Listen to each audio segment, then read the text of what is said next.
Hi, my name is Mario Olivarez. I'm with a company called Mist.io, and Mist.io helps companies intelligently manage their hybrid infrastructure utilization, and I'll talk about that in a minute.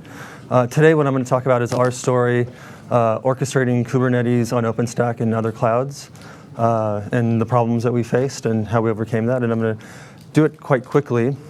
And I was hoping to do a live demo, but I don't think I have time. You can stop by our booth to see that. So let me talk about our problem, the issues that we faced. So this is our environment. I call it a dirty IT environment, or heterogeneous infrastructure. We run infrastructure in public clouds, Amazon, Rackspace, you name it, we're using it. We have some private cloud deployments. We have bare metal infrastructure and a few colos. And then recently we re-architected our applications to run on microservices and containers. And so this presented a lot of issues for us from an orchestration perspective and primarily deploying complex applications. And by complex applications, what I mean is not just deploying an application stack on a single VM, but really how do you deploy an application, think about the networking, all of the underlying infrastructure, and really automate that process. And not only do it in one environment, but actually do it across many environments. So this was our issue. This is what we set to figure out. And at the time, the problem that we were really dealing with was how to do this with Kubernetes as we re-architected the application. And so we started to have these internal discussions on how to figure this out. And it really, for us, came down to, what are the tools we're going to be using to automate these types of processes. I had some really basic questions like, well, how's cloud orchestration, versus configuration management?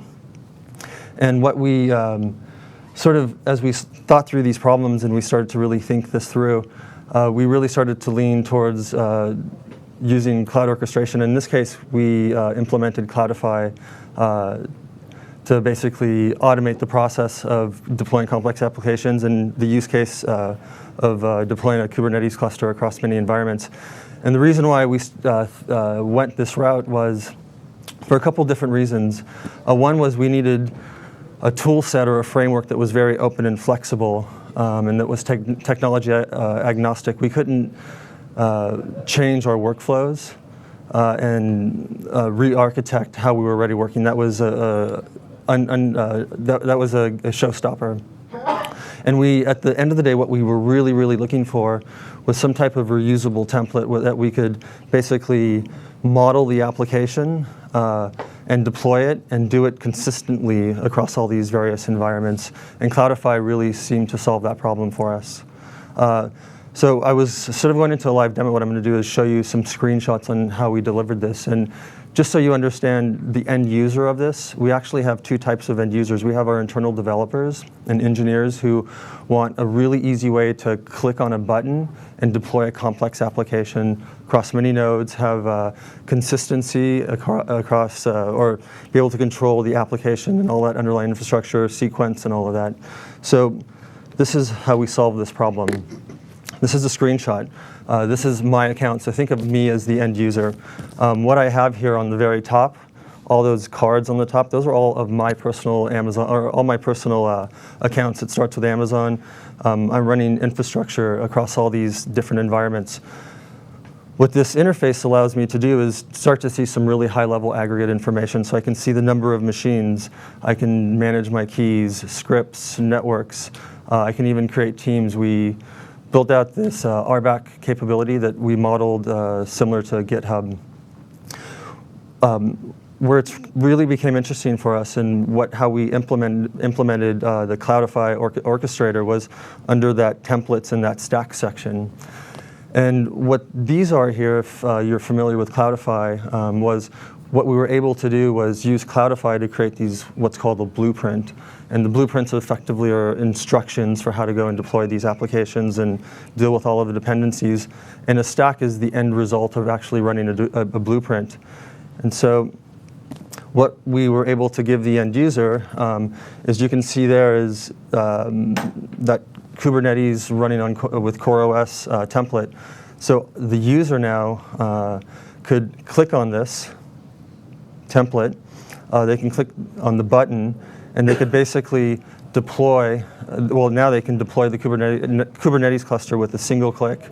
Before we were dealing with, first getting started with Kubernetes, we had a very long process. It took our engineers, months to really get up to speed, and even the experienced guys took hours to recreate these processes by using Cloudify to orchestrate Kubernetes. And again, Kubernetes just being one application, we actually have many complex applications that we're provisioning.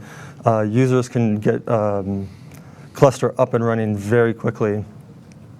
So this is a little bit deeper dive into what that template looks like. So you can see once you click on that template, the blueprint actually will fill out these forms here. So you can see here I'm deploying a 2-node Kubernetes cluster, a master and a worker.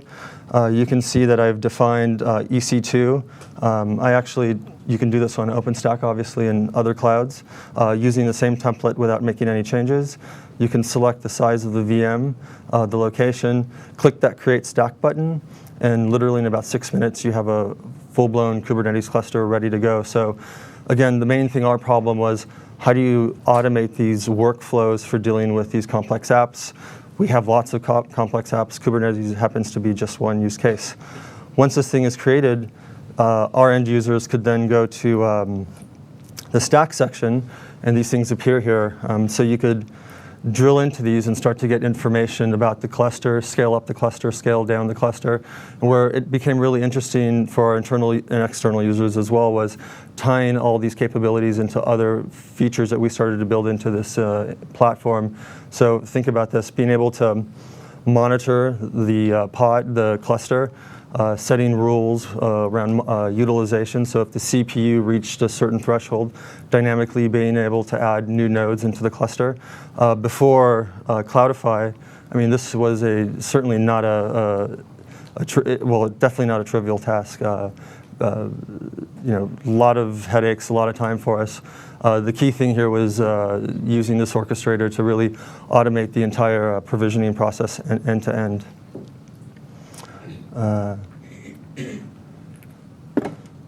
And that was it.